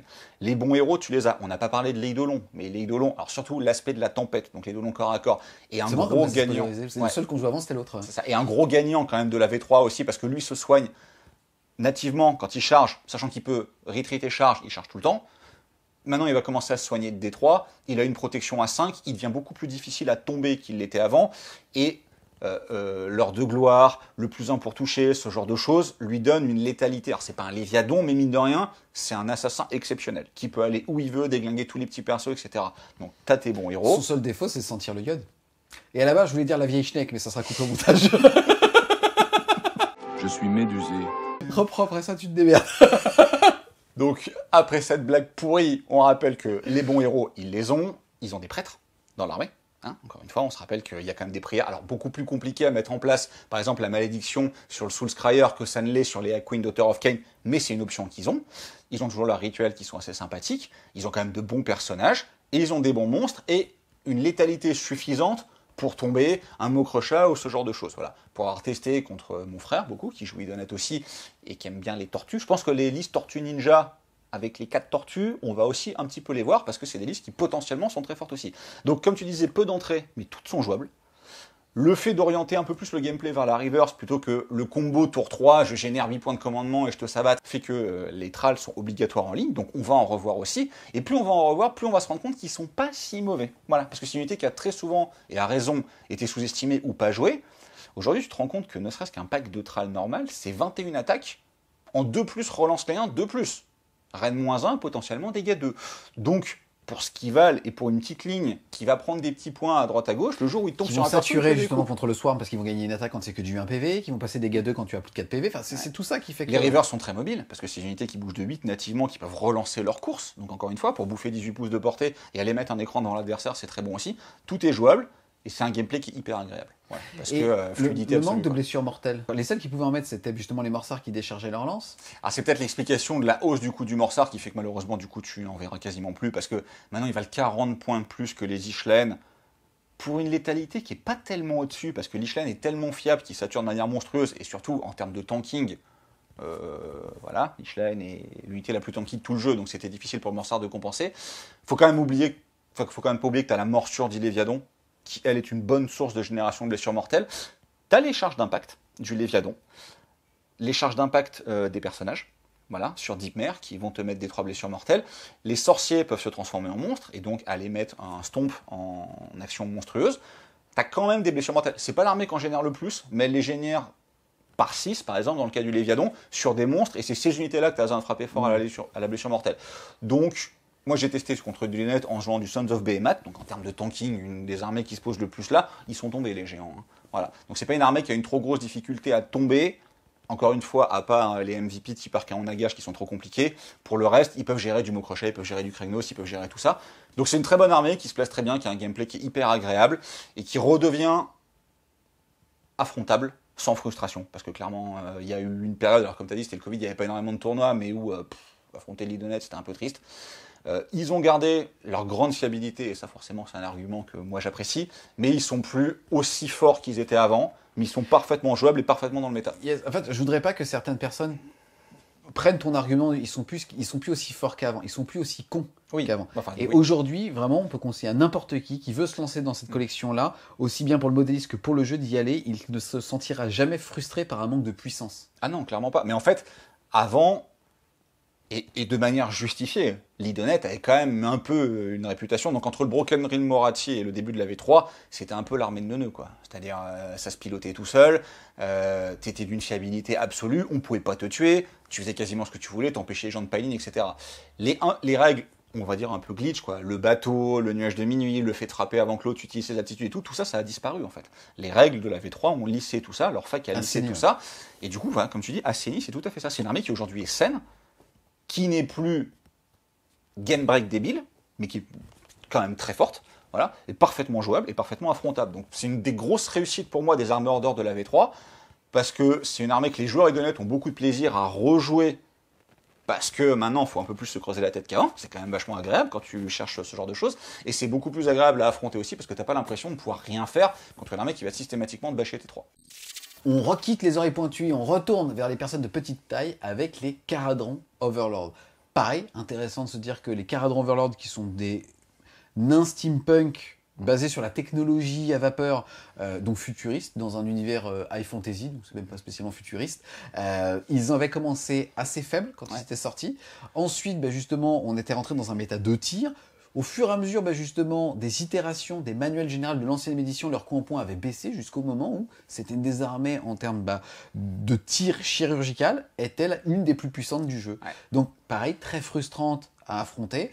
En termes de jeu, c'était assez agréable à jouer, parce qu'en fait, quand tu jettes 50 dés et que tu couches tout ce qui est en face, c'est fun. Beaucoup de capacité de redéploiement. Mais, par rapport à ce qu'on disait sur le Désidonette, une armée à frustration. Aujourd'hui, justement, qu'est-ce qu'il en est et surtout qu'est-ce qu'on retrouve dedans, point fort, point faible. Alors les Caradrons, c'était comme tu disais, une armée du God tier. C'est-à-dire avec les Luminettes, les Idonettes et les Séraphons, c'était 8 inch. mais surtout les armées Order. L'Order était quand même très présent en fin de V2, il n'est pas tellement plus bas aujourd'hui, hein. Mais c'était quand même une des armées les plus fortes, et c'était une armée qui pouvait être frustrante dans le sens où la partie, il l'a terminée T1 ou T2. Voilà. C'est-à-dire qu'en fait, soit il t'avait tout rasé, soit il t'avait pas fait assez de dégâts, ce qui en pratique n'arrivait quand même pas souvent, et t'allais les remanger. Aujourd'hui, ils ont perdu beaucoup de choses à ce niveau-là. Ils ont perdu leur capacité de savonnette sur toute la table, parce que comme les tables sont plus petites, c'est quand même plus dur de se planquer à bout de table. Ils avaient une énorme portée dont ils tiraient profit sur des tables de 72. Sur des tables de 60, tu perds quand même 12 pouces, donc c'est un peu plus compliqué. T'as vraiment bossé cette vidéo, c'est Donc bien, ça leur fait un petit peu mal, ça. Ce qui leur fait le plus mal, c'est la perte des triomphes. Parce que concrètement, avant, entre le triomphe de relance des sauvegardes, c'était surtout celui-là qui était hyper frustrant. Parce que quand tu arrives enfin à mettre la main sur l'Ironclad, tu lui faisais rien. Parce qu'il relançait ses sauvegardes. Ça leur fait mal. Et mine de rien, la full relance des touches ou des blesses, aujourd'hui, ils l'ont plus. Voilà. Donc ils sont un peu moins fiables. Ils sont un peu moins élusifs. Ils ont moins la capacité de se barrer partout. Ils n'ont pas de monstres. Ça leur fait mal en termes de scoring. Ils ont nativement dans leur Battletome pas de sorcier. Donc pas potentialité de compenser ça avec le sort de Gur qui te transformera en monstre pour marquer tes objectifs. Donc il faudra qu'ils aillent chercher un allié, soit monstre directement, soit sorcier pour se transformer en monstre, pour marquer monstre accapareur ou ce genre de tactique que tu as besoin de marquer à un moment dans la partie. Et c'est, je pense, la fameuse règle des sauvegardes qui leur fait le plus mal. En fait. Voilà, c'est ça qui leur fait le plus mal. C'est une armée de tir avec très bonne reine. Et comme en fait, depuis le début de cette vidéo, on explique que beaucoup justement de Battletome ont cette capacité à améliorer certes leur sauvegarde de 1, mais à d'ignorer derrière la reine de -1, -2, tout en se donnant plus en à leur sauvegarde, ça fait que quand tu as une armée qui doit être chirurgicale et qui pour le coup, comme tu l'expliques, est basée sur un point de rupture, sur le fait que est-ce que ce que j'ai ciblé c'est couché ou pas, sinon je perds, et là on se retrouve à faire beaucoup de proutes. Et c'est hallucinant, c'est qu'en fait, tu t'en rends compte en jetant les dés, c'est que putain, ça tombe pas. Ouais, c'est trop ça, ça tombe plus, ouais. C'est bon, ça tombe. Non, parce qu'en fait, ils étaient vraiment basés donc, sur leur fiabilisation grâce aux éthers or qui leur permettaient d'utiliser des triomphes, mais ils étaient vraiment basés sur... Il y avait de la saturation, certes, mais il y avait aussi beaucoup de dégâts fiables avec une grosse reine et des gros dommages. Donc concrètement, avant, le Mokrocha, tu prenais ton Ironclad, tu prenais ta frégate, tu te téléportais à portée du Mokrocha, tu l'atomisais. Aujourd'hui, j'en veux pas au Mokrocha, hein, c'est parce qu'on en a beaucoup vu récemment en tournoi, que c'est quand même un monstre qui est assez emblématique et dont on parlera quand on parlera de la destruction, je me base sur lui. Tes grosses reines dans Caradron, c'est de la reine -2. Donc le joueur en face, il sait que c'est l'Alpha Strike, tire Caradron, il passe en heure de gloire, il passe à Saïva 2. On commence à lui tirer dessus, il claque un point de commandement qu'il aura généré, même s'il joue en deuxième. Pour le défense totale, il passe à Saïva 1, donc il repasse à Saïva 3. Tu n'as plus assez de saturation pour faire sauter en fait ces 15 points de vie à la sauvegarde à 3. Donc le Mokrocha ne va pas mourir. Alors que par contre, l'inverse n'est pas vrai. C'est-à-dire que quand le Mokrocha va t'arriver, tu n'as plus de buffer avant lui d'être Par séché. contre, quand le Mokrocha va te tomber dessus, avant il tuait plus l'Ironclad, parce que l'Ironclad relançait ses sauvegardes avec le triomphe, aujourd'hui il ne le fait plus. Que toi, t'as pas bouclier mystique, encore une fois, à moins d'avoir un sorcier, que lui, il peut te piétiner, donc te faire rater ton all-out defense, ce qui fait que tu vas rester à Saïva 3, sachant que le Mokrocha, il est reine -2 ou reine -3, par contre, là, pour le coup, tu vas pas le tanker. Donc, il va t'exploser. Donc, quelque part, c'est ces effets-là qui font quand même un peu mal au Caradron. Ils avaient aussi le tricks du sort en bouteille Scaven, qui était un petit peu frustrant. Le sort a été retravaillé, tu peux plus le mettre aussi facilement qu'avant, donc c'est quand même un peu moins con à ce niveau-là. Donc, ça reste une armée qui est très forte, mais beaucoup moins T1, j'ai gagné. Voilà. C'est-à-dire qu'il va falloir qu'ils réapprennent à se déplacer, il va falloir qu'ils réapprennent à choisir les bonnes cibles au bon moment, et comme ils ne pourront pas gérer les gros, il va falloir qu'ils apprennent à gérer tout le reste. En fait, ce que j'allais dire, c'est qu'il va falloir qu'ils apprennent à sacrifier des ressources. Ce qu'avant, ils n'avaient pas besoin de faire, étonnamment. Or là, il va falloir dire, ok, tu sais quoi, j'ai mis à cette portée-là, cette ressource-là, il faut que tu la gères, je vais plutôt lisser, m'essouffler, accepter de m'essouffler sur 5 tours de jeu. Ce qu'avant, ils ne faisaient pas, en fait. Et c'est là où je pense que ça va devenir plus intéressant d'avoir les vrais fans, en fait. Les Caradrons vont découvrir le T4 et le T5. C'est quelque chose qu'ils ne connaissaient pas. Avant, honnêtement, c'est Caradron, T5. Ah bon, ça joue en 5 tours. Leur game, c'était DR15. Voilà, c'est ça. Là, ils vont apprendre que la partie joue jusqu'au bout. C'est quand même une armée qui, quand elle ne tablera pas son adversaire, a du mal à aller chercher les objectifs. Donc, quelque part, il va falloir un peu repenser les listes. Je pense qu'on va revoir les Arcanos de compagnie, parce qu'ils sont 10, ils peuvent tenir les objectifs. Les ballons sont sympas, parce que mine de rien, c'est du corps à corps, ça a une bonne létalité, ça a une très bonne projection aussi. Tout ce qu'on a dit sur les idonettes et la capacité de sniping, tu l'as aussi avec les ballons des Caradrons. La perte des bataillons leur fait mal, mais c'est pas non plus l'armée qui prend le plus cher avec la disparition des bataillons, parce que plusieurs de leurs unités intrinsèquement sont correctes. Ils ont très peu souffert d'une hausse de coût en points, parce que Games a quand même analysé que toutes les règles leur font quand même globalement mal, notamment encore une fois la perte des triomphes. Donc l'armée est redevenue très équilibrée. En fait, c'est un peu le même schéma que les idonettes. Ils étaient trop hauts, Et maintenant, ils sont parfaitement équilibrés. Et c'est quand même assez agréable de voir que sur toutes les armées de l'Order qu'on a couvert jusqu'à présent, à part les Daughter of Khaine, ils sont quand même un petit peu au-dessus pour l'instant, elles sont toutes jouables et équilibrées. Malheureusement, on n'aura pas ce discours pour tout. Les joueurs de la Death, désolé. Mais il y a quand même beaucoup de bonnes choses dans l'Order, et c'est très agréable de voir que les top méta qui ne créaient des parties pas interactives, parce que honnêtement, tu t'amuses pas en te faisant laver en 2 phases de tir. Voilà. Aujourd'hui, tu vas jouer jusqu'au bout, c'est super. Yes, et je vais accentuer aussi le fait que c'est une armée qui est conseillée pour les débutants, parce qu'en fait, alors certes, en termes de matière pour le modélisme, ça va être beaucoup de brossage à sec de métaux, mais vous pouvez aussi les faire avec des dégradés et ainsi de suite. C'est pas parce que c'est censé être justement du métal que vous pouvez pas le faire sur une autre matière, et que en termes de spam, tu te retrouves pas à avoir beaucoup de spam. Non, tu spams pas, non. Et donc c'est bien en termes de collection en fait. C'est très bien. En fait, il y a aujourd'hui, sur les parties que j'ai fait avec les Caradons, en discutant avec Tim, qui joue quand même pas mal beaucoup Caradons, il n'y a pas d'entrée poubelle. C'est quand même assez rare d'avoir des Battle Tom. On parlait de l'amiral. L'amiral, c'est la figurine emblématique en termes de fluff, etc. Toutes ces règles, on va dire que les ordres de son War Scroll ne servaient à rien avant parce que c'était des ordres génériques.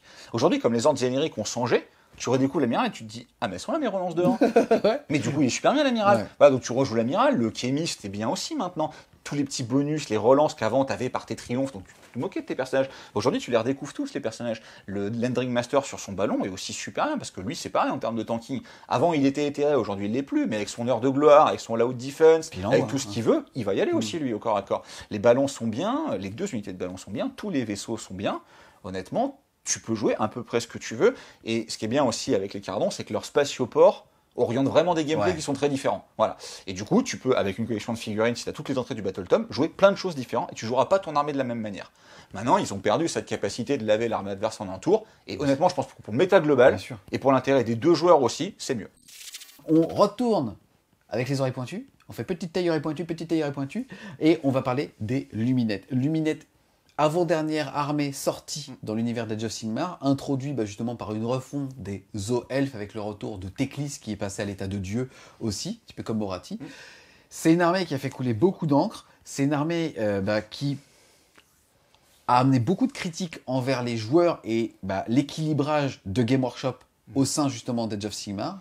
C'est rigolo, avec l'arrivée de la V3, on pensait que c'était encore très très fort, sauf qu'ils ont pris tarif en termes de points, ils sont avec des mécanismes de jeu complètement uniques, une latitude, une permissivité, du modélisme au top. Ils avaient tout pour eux, ces mecs-là. Et aujourd'hui, on se rend compte que c'est un petit peu comme les hauts elfes, pour le coup, du temps de battle pour les anciens joueurs. C'est des armées qui sont fortes, mais c'est plus des armées qui sont au-dessus réellement des autres. Ouais, je suis parfaitement d'accord avec toi. Alors, on passe ensuite à la Death. J'étais le premier surpris pour ça, parce que l'inquiétude classique quand tu vois le nouveau système de renforcement, c'est de se dire « Ah putain, tu peux jouer 30 archers. » Et en plus, maintenant, ils peuvent Overwatch. Et c'est pas si fort que ça. Voilà. Et en fait, c'est la première game que j'ai testée. Voilà. J'ai joué contre 30 archers. Et en fait, tu sors de là, déjà, tu te dis « Il a rien sur la table. » Parce que ça a tellement monté en coup en point. Teclis a auto-include. Les archers ont monté. Les archers, tu ne peux les prendre en ligne, donc tu ne peux les renforcer 2 fois que quand tu as des lanciers. Les lanciers ont aussi monté. La Soulstone, elle est... Voilà, ça c'est nerf hammer, c'est-à-dire qu'elle fonctionne comme avant, mais maintenant tu t'en sers une fois et elle s'auto-dissipe. Donc et en plus elle vaut 65 points, donc elle est morte. Voilà. Donc au final, c'était une armée à frustration absolue, honnêtement. Les listes blindées d'archers. Et c'est plus le cas. C'est beaucoup moins le cas. Et ça c'est hyper... Quel que soit le gameplay. Et ça c'est hyper agréable. Voilà. C'est-à-dire que c'est ça. Les sorts sont plus chauds à passer. Enfin, les sorts, oui, comme t'as pas de Teclis, les sorts sont plus chauds à passer. Teclis reste plus fort, mais il vaut 740 points. Donc, au bout d'un moment, c'est-à-dire que si tu le rentres, la liste classique avant où t'avais 80 archers, elle n'existe plus. La liste où t'avais Teclis, 60 archers, on aura la Légion, elle n'existe plus non plus. Donc maintenant, t'as Teclis, ok, il contrôle toujours bien la table, mais il faut gagner derrière. C'est-à-dire que quand tu as tout contrôlé, il faut gagner derrière. Plus de points. Et le problème, c'est que les gros monstres, en général, ils ont des bonnes braveries, donc tu les gères plus au lock moins 2 braveries, tu peux pas bouger, c'est très compliqué. Il tank pas plus qu'avant, ce garçon, pour le coup. Il tank pas plus qu'avant. Même Siar, qui était l'aptitude emblématique, a pris un coup dans le pif parce que le double +1 en sauvegarde, virtuellement, tu l'as pour compenser de la raid, mais t'as pas littéralement +2 en sauvegarde. Le fait de pouvoir avoir 2 Ether Quartz qui nous permet en fait de soit avoir +1 à la reine, de lancer un sort supplémentaire, d'avoir +1 ou une relance de sort, et ainsi de suite. Donc en effet, tu peux plus en fait te dire, je suis en 2+. Voilà, c'est terminé ça. C'est terminé sur Teclis, qui devient beaucoup plus sensible à l'Alpha Strike.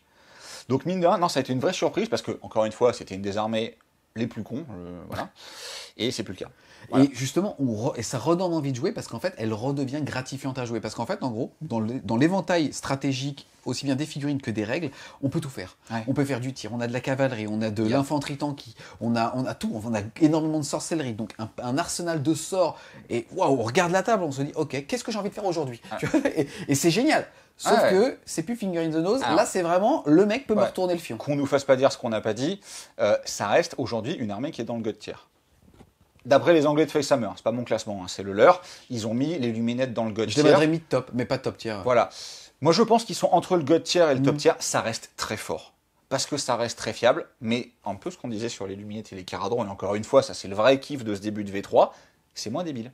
Voilà, tu as des vrais choix à faire et tu commences à re-regarder plein d'unités avant. La perte des bataillons leur a fait un tout petit peu mal quand même, mais tu commences à regarder les gagnants de la V3. Donc les gagnants de la V3, c'est quoi? C'est les héros monstres. Et tu regardes plus à Valénor de la même manière. Voilà. Alors Valénor qui a énormément monté en points, c'est pareil. Qui lui n'est pas égoïste. Voilà, lui il n'est pas égoïste. Lui maintenant il est très très cher, il faut pratiquement un quart de ton armée.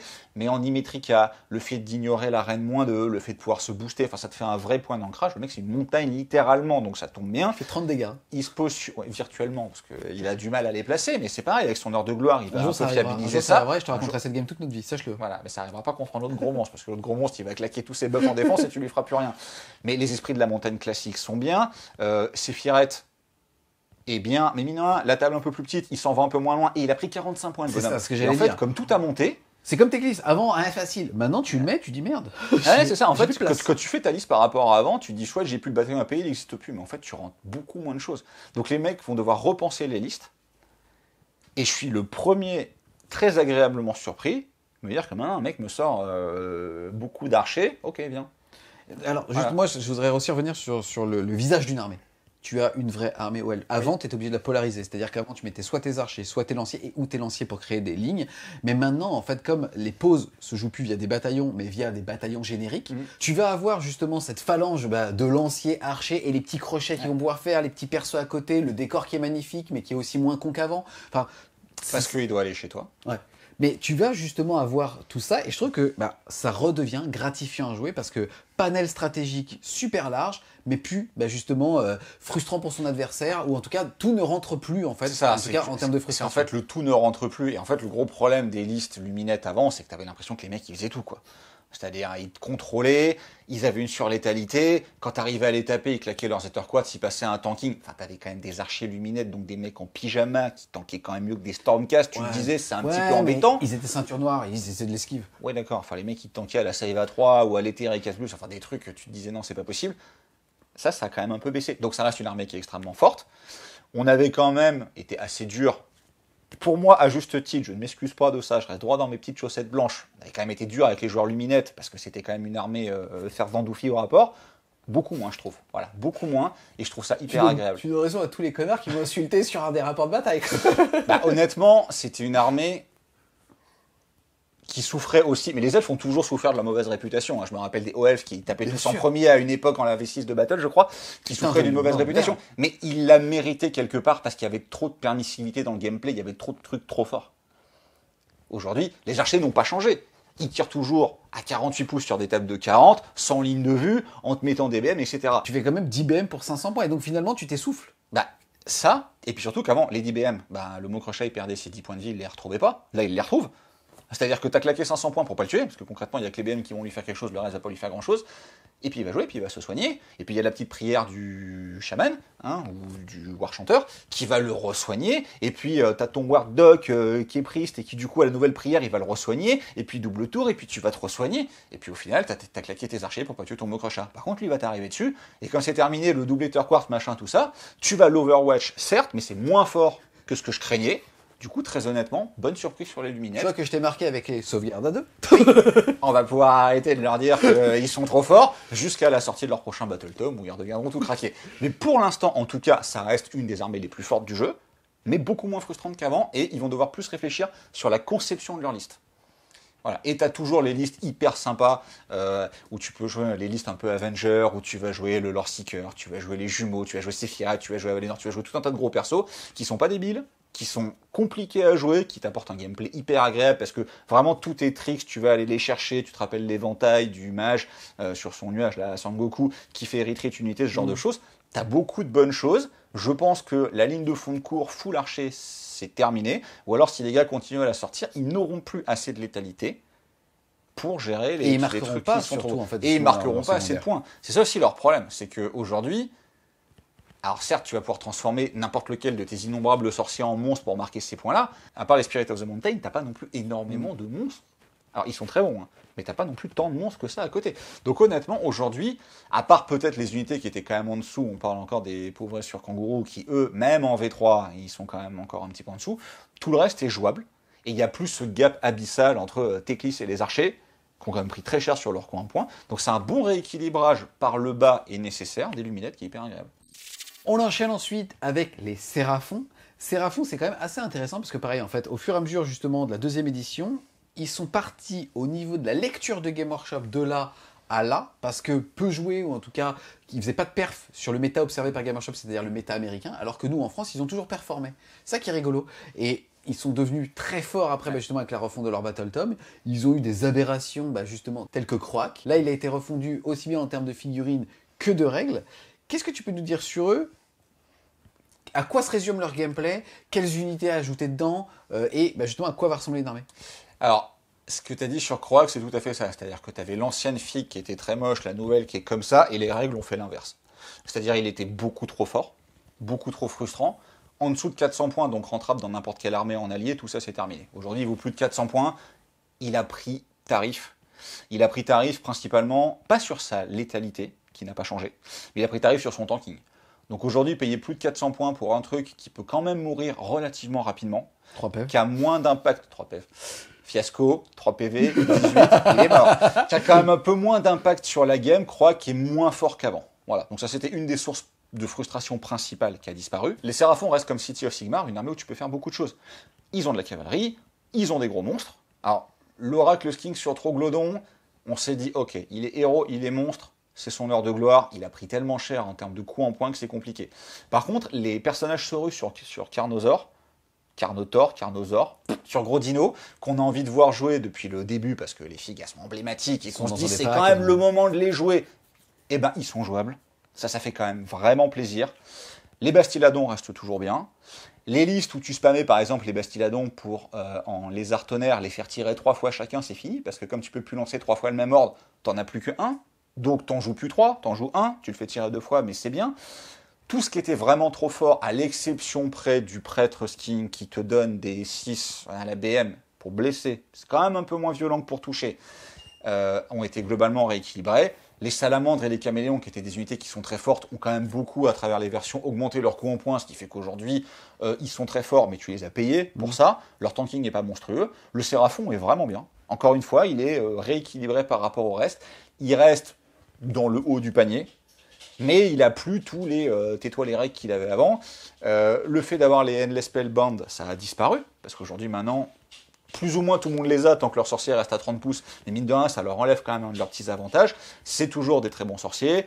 Leurs pristes ont gagné les nouvelles prières, donc c'est quand même assez bien. Mais les phalanges de Saurus, elles sont sortables, les régiments de King sont sortables, leurs monstres sont sortables. Même les Stégadons, ce genre de choses, c'est une des rares reines -3 de l'armée, donc t'es quand même aussi content d'aller la chercher. Disparition des bataillons. Alors ils s'en foutent complètement. Parce que concrètement, depuis avant, il y avait la Shadow Strike Starost qui était le bataillon auto-include. Depuis leur dernier Battle Tome, c'était le seul truc mauvais dans tout le Battle Tome, c'était qu'ils n'avaient pas de bons bataillons. Ils en avaient plein, mais ils étaient tous mauvais. Là, ils en ont plus, ce qui veut dire qu'ils ont accès aux une pause qu'ils n'avaient pas avant, si tu décides de le faire, ou alors ils ont un nombre de pauses infini, mais comme ils jouent beaucoup de personnages, parce que c'est une armée qui se base sur ces synergies, tu vas aller chercher une, voire 2 fois les bataillons qui permettent d'avoir des améliorations supplémentaires, donc plus d'artefacts, plus ce genre de choses. Tout est jouable, que ce soit le stellaire, donc pour l'invocation ou la téléportation, ou le cristallisé, pour une règle qui est quand même très forte, qui te met -1 dégâts sur toute l'armée. Va les tomber, les Carnosaurs ou ce genre de choses, quand tu as -1 en dégâts, ou même Croak, quelque part ça lui redonne un peu de tanking. Il y a beaucoup de choses qui sont jouables. C'est un Battle Tome qui a 50 entrées. Les Croxigor, alors c'est des vieilles figurines Filecast, mais ils restent pas exceptionnels. Le Razordon est compliqué à jouer parce qu'il se base sur, on va dire, un tir de contre-charge inné. Donc ça aussi, c'est pareil, ça a été faqué, donc c'est intelligemment fait avec le déchaîner les enfers.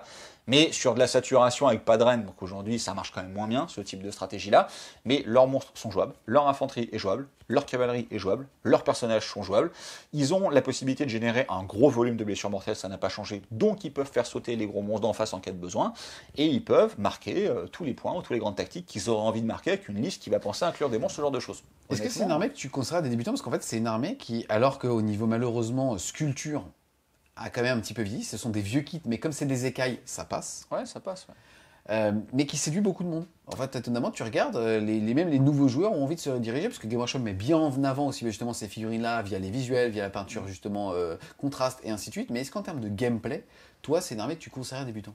Oui, encore une fois, un peu pour les mêmes raisons que City of Sigmar, tu peux vraiment faire beaucoup de choses. C'est-à-dire que si tu veux Ça faire... coûte pas très cher en euros en plus. Alors la plupart c'est des vieux kits, donc tu as plein de bundles en fait de Star Collecting ou de choses comme ça. Les sculptures sont anciennes parce que pour la plupart elles datent de Battle, mais le T-Rex n'a pas trop vieilli, le Triceratops n'a pas vieilli, l'Ankylosaure non plus, enfin ce type d'unité là, même les Reaper Dactyl ou ce genre de choses n'ont pas trop vieilli. Les Skinks et les Saurus datent un petit peu, mais le reste de la gamme est visuellement cohérent et agréable sur une table. Et si tu veux jouer du gros monstre, tu peux. Tu veux jouer de la magie, tu peux. Tu veux jouer une armée de tir, tu peux carrément, hein, ça reste toujours très fort. Les Skinks peuvent plus jouer par 40. Ils sont limités à 30, mais tu as toujours les fameuses combinaisons de je leur donne des bonus à la touche, je leur fais faire des 6 qui font des BM directement pour blesser, je prends mon unité de Stink en stellaire, je la téléporte et je peux toujours tuer beaucoup de choses, plus tout, mais quand même beaucoup de choses, parce que mine de rien, ils sont un quart de moins qu'avant, donc ils ont perdu un quart de létalité.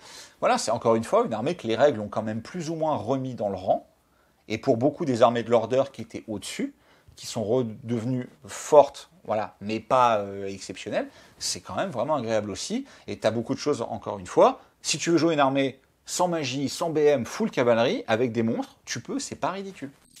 On va terminer justement ce Faction Review de l'Order avec les Sylvanettes.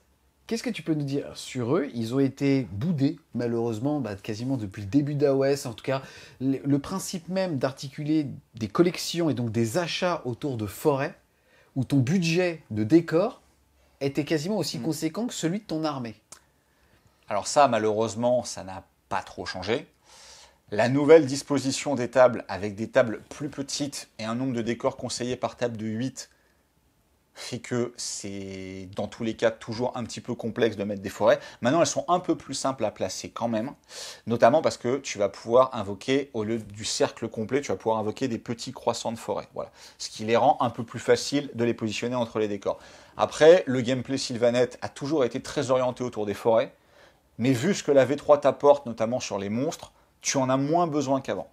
C'est-à-dire tu n'as plus besoin d'avoir la règle un peu idiote de immuniser en fait aux lignes de vue, ne pas pouvoir te faire tirer dessus. Déjà, ça a été nerfé une première fois parce que la ligne qui traverse la forêt ne doit plus faire 1 pouce, mais 3 pouces. Ce qui veut dire qu'à moins d'être vraiment en plein milieu de la forêt, on va te voir. Et dès que tu as, ou que l'adversaire qui tire dessus a plus de 10 points de vie, cette règle n'existe plus. Comme on voit plein de monstres aujourd'hui, c'est pratiquement terminé ça. Après, tu as quand même des effets qui sont sympathiques. Tu mets toujours des petites BM quand tu lances des sorts ou à la fin de la phase de charge. Et le fait de pouvoir placer des petits croissants de forêt qui vont simplement être des portails en fait, de téléportation pour la règle circuler entre les racines ou ce genre de choses, c'est possible de le faire. Voilà. Après, les Sylvanettes, notamment le Spirit of Virtue, font partie des unités qui bénéficient énormément de tout le package de règles qui est amené par Gur. Donc leur DS à l'Ariel a pris un bon up en points, mais elle est méritée aussi. Alors le seul défaut d'Alariel, c'est qu'elle n'a pas de protection. Donc elle est potentiellement tombable à la blessure mortelle. Après, c'est quand même 16 points de vie. Sauvegarde à 3, donc encore une fois, on va pas revenir dessus, mais très facilement passable en sauvegarde à 2. Et elle, t'as franchement intérêt à la tuer dans le tour. Parce qu'elle se heal de 2d6. Ouais. À sa phase de héros, c'est quand même assez énorme, plus l'action héroïque qu'il a heal de D3, et les Sylvanettes ont quand même beaucoup de endless spells, les génériques ou les leurs, qui vont healer de D3. Donc en fait, à l'Ariel, moi ça m'est déjà arrivé sur une partie, elle était à 1 PV, tour d'après elle était à 16. Voilà, avec des G-stats. Hein. Donc elle se remonte très très bien, donc il faut la tuer. À côté de ça, elle tire très bien, parce qu'elle a des dégâts 6 maintenant sur son tir. Elle peut retraite et charger, retraite et tirer. Elle bouge de 16 en volant, donc elle est hyper mobile. Elle fait mal au corps à corps, elle a tous les bonus. C'est un héros, c'est un sorcier, c'est un monstre. Donc en fait, elle te fait les actions héroïques, les actions monstrueuses. Elle te score les points. Enfin, elle est vraiment très très très bien. Et à côté de ça, le Spirit of Virtue, qui a toujours une unité qui était forte, qui avait l'énorme défaut d'avoir un profil extrêmement dégressif. C'est-à-dire qu'en fait, le gars commence à 3 ou 5 attaques s'il est à portée d'une forêt. Donc c'est pour ça que c'est important de le laisser à portée d'une forêt. Mais dégâts 6. Et très vite, sachant qu'il a que 12 PV, ça passait à dégâts D6, donc c'est plus tous les mêmes stats, voire à dégâts D3. Aujourd'hui, ton Spirit of Virtue, même s'il ne reste qu'un PV, tu vas claquer ton point de commandement, il va repasser avec ses 5 attaques dégâts 6, reine moins 2 native. Du coup, il est quand même très létal, il vaut pas si cher que ça.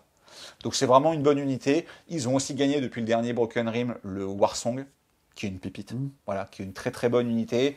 Il est vendu en solo? Il est vendu en solo. Voilà, il est vendu en solo, qui a un sort signature qui dit que vous jetez autant de dés que la valeur de lancement du sort en prenant en compte les bonus. Sachant que lui, il a +1. Il connaît tous les sorts des Sylvanettes. On se rappelle qu'il y a un sort qui s'appelle le Trône de Vigne. Tant que vous ne bougez pas, vous avez +2 pour lancer vos sorts. Donc en fait, vous jetez 2d6 +3 quand vous êtes sous Trône de Vigne. Et toutes les unités à 9 pouces du lanceur, vous allez jeter donc autant de dés. Sur chaque 5 plus, c'est une blessure mortelle. Donc en moyenne, vous allez faire 10. 2d6 +3, sachant que le Trône de Vigne se stack. Mais rien qu'au premier tour, vous allez faire donc 3 blessures mortelles en stat à toutes les unités à 9 pouces. C'est le meilleur ami du portail. Voilà. C'est-à-dire que concrètement, lui, il est caché dans sa forêt au fond. Vous avez un de vos innombrables sorciers à l'Ariel elle-même qui va avancer. Mettre le portail à 18 derrière pour que le Warsong en bénéficie. Mettre l'autre portail à 18 devant. Et il va vous balancer des Nova autour du portail à 9 pouces qui mettent beaucoup de blessures mortelles. Donc lui, il est vraiment très bien. Et en plus, comme il connaît nativement tous les sorts du domaine Sylvanette, il peut vous ressusciter des Kurnus Hunter, il peut vous créer des Dryades, il peut faire pop des forêts. Enfin, il est vraiment très très bien par rapport à ça. Donc ça, c'est une nouvelle entrée qu'ils ont. Les Kurnot bénéficier du fait d'avoir 5 points de vie et de compter comme 2 figurines. Le problème, c'est que, et logiquement, Games a faqué beaucoup des règles de relancer les sauvegardes. Donc ils sont passés du allié de ronce qui les enracinait à relance leur sauvegarde à +1. Ça, c'est un gros nerf pour eux. Voilà. Ce qui fait que malheureusement, ils sont, je pense, ils étaient déjà limite jouables, ils ne le sont plus. Par contre, voilà, le Sylvanette n'est pas devenu du top tier, mais il était vraiment très bas et je pense qu'il remonte parce que Alarielle est bien meilleur qu'avant. Le Spirit of Virtue est devenu très très jouable. Quand t'affrontes aujourd'hui un Sylvanette, tu rigoles plus. Hein. Non, tu rigoles avant, pas. Tu rigolais. Avant, franchement, tu disais, ouais, ça va, c'est 3 heures, je vais passer une bonne matinée. Tu vois. Là, c'est plus le cas. Là, il faut réfléchir. Maintenant, c'est un peu plus compliqué. Il y a vraiment des choses à faire. C'est des très bons preneurs de points. Parce que mine de rien, beaucoup de sorciers, beaucoup de monstres, ils peuvent faire des tricks de tous les côtés. Ils sont assez difficiles à aller chercher parce qu'en termes de projection, ils peuvent quand même aller où ils veulent. Le tri revenant, qui est une ligne à 80 points, les 5 qui se téléportent partout, est quand même vraiment bien pour marquer un certain nombre d'objectifs, notamment aller mettre 2 unités dans le tour adverse. Ça fait partie des objectifs que tu as envie de marquer en fin de partie. Quand tu as perdu tes ressources principales, là, tu as tes 2 x 5 gars planqués. Ils vont se téléporter, tu vas marquer tes 2 points. Et en général, tu vas aller chercher la grande tactique qui dit que tu dois conserver une ligne. Tes tri revenants, si tu veux pas que l'adversaire les chope, il les chope jamais. Voilà. Donc ça te fait 3 points de relativement fiable d'assurer. Ils vont aller faire une petite course tous ensemble pour marquer le truc qui dit que tu dois courir avec 3 unités. Ils vont aller chez l'adversaire. Donc c'est des très bons marqueurs de points pour 80 points. Voilà. Donc ça fait 240 points les 3 x 5. Tu as tes lignes, ça score énormément de points, donc tu es très content. Et donc tu peux te concentrer sur ta projection, ta magie, ta létalité, encore une fois, avec des monstres qui sont passés de très moyens à très bons. Voilà. Est-ce que c'est une armée que tu conseillerais à un débutant ? Alors c'est une armée que j'avais toujours conseillé aux débutants parce qu'à part le tir, tu peux quand même faire beaucoup de choses. Tu as quand même une rejouabilité au niveau des clairières Sylvanette, donc qui sont leurs sous-agences. Winterleaf reste toujours au-dessus, mais tu as Gnarlroot ou Ironbark qui sont quand même jouables. Voilà. Tu peux avoir accès à des alliés intéressants, les Stormcast. Si tu es en Ironbark, tu peux avoir accès à tout ce qui est Dispossessed, donc les nains des City of Sigmar. Tu as des choses intéressantes à jouer. Et honnêtement, en termes de collection, il y a le problème des forêts, effectivement, il faut quand même que tu en achètes au moins 2 kits, voire 3 si tu veux quand même être relativement confortable. Mais après, c'est quand même une armée qui commence à dater un petit peu. Le start collecting est exceptionnel. La grosse interrogation aujourd'hui, c'est Drisha. Parce qu'en fait, Drisha est un personnage nommé. Dans les règles, ils te disent que les personnages nommés n'ont pas accès théoriquement aux améliorations. Dans chaque Battle Tome, il a été faqué qu'ils ont accès aux sorts de leur domaine, ce qui est logique. Enfin, voilà. T'es Moratti, tu vas pas ne pas pouvoir lancer les sorts des Daughter of Kain, par exemple. Par contre, rien n'a été dit sur les sorts génériques. Donc, est-ce que Drisha a accès à l'arme enflammée ? Pour l'instant, non. Est-ce que c'est un oubli ou pas ? Si Drisha a accès à l'arme enflammée, elle a 20 attaques, dégâts 1. Quand tu passes à 20 attaques, dégâts 2, tu joues Drisha. Aujourd'hui, je pense qu'elle est encore un petit peu en dessous. Mais à part elle et quelques petites unités, comme le Kurnus Hunter, qui malheureusement sont encore un peu en dessous, t'as pas de réelles unités qui sont mauvaises. Voilà. Rien que le Trilord ancien, son attitude de commandement a été modifiée. Avant, c'était relance des 1 à la sauvegarde. Tu aurais été content de la garder pour Alarielle, parce qu'elle aurait été en 2+, relance les 1. Aujourd'hui, c'est plus 1 en sauvegarde, mais mine de rien, sur tout ce qui est tri revenant, dryade ou ce genre de choses, t'es quand même content de les T'as pas prendre. envie de les buffer eux. Voilà, t'as pas envie de les buffer eux, mais là, ça buffe tout le monde. Voilà. Ce qu'il faut savoir aussi, c'est que c'est une aptitude d'aura. Il a été bien faqué que les aptitudes d'aura, celui qui lance l'aura reçoit l'ordre, mais pas ceux qui en bénéficient. Donc tu peux toujours les buffer avec autre chose. Donc tu peux même les buffer avec un all-out defense si tu veux. Elles auront +2, donc elles ignoreraient même potentiellement une reine -1. C'est quand même vraiment bien. Ça peut te faire des dryades. Si tu veux jouer encore des gros pavés de dryades, tu as -1 pour y toucher ce genre de choses. Tu peux continuer à bien prendre les points avec des unités qui sont relativement tanky. C'est une armée qui remonte. Alors, pas aussi haut que tout ce qu'on a vu juste avant, mais c'est quand même une armée qui remonte un peu des tréfonds de l'enfer, qui est jouable, encore une fois, qui est très agréable. Moins permissif peut-être que d'autres armées qu'on a vues avant, comme le Luminette ou l'Idonette, pour rester au milieu des elfes. Mais globalement, c'est bien pour démarrer aussi, parce que tu as une vraie phase de héros, avec beaucoup d'aptitudes à faire, beaucoup de sorts. Le placement est très important, donc tu vas vraiment apprendre à mesurer tes mouvements, comme tu disais tout à l'heure, mesurer tes bulles ou ce genre de choses. La phase de tir est assez anecdotique, mais mine de rien, le Trilord ancien, il tire. Le Spirit of Virtue, il tire. À l'arrière, elle a un canon dans sa lance. Voilà, donc tu joues sur toutes les faces, c'est agréable aussi. On a fait le tour des différentes factions qu'on va couvrir pendant ce Faction Focus, tout simplement parce qu'on ne va pas couvrir les Stormcast. On sait qu'il y a beaucoup de personnes qui ont commencé ou qui aiment les Stormcast, surtout Game Workshop, là clairement avec Dominion, les a remis au centre, j'allais dire de l'intrigue, mais surtout au centre du gameplay, puisque ça fait partie de la faction phare en fait justement du jeu.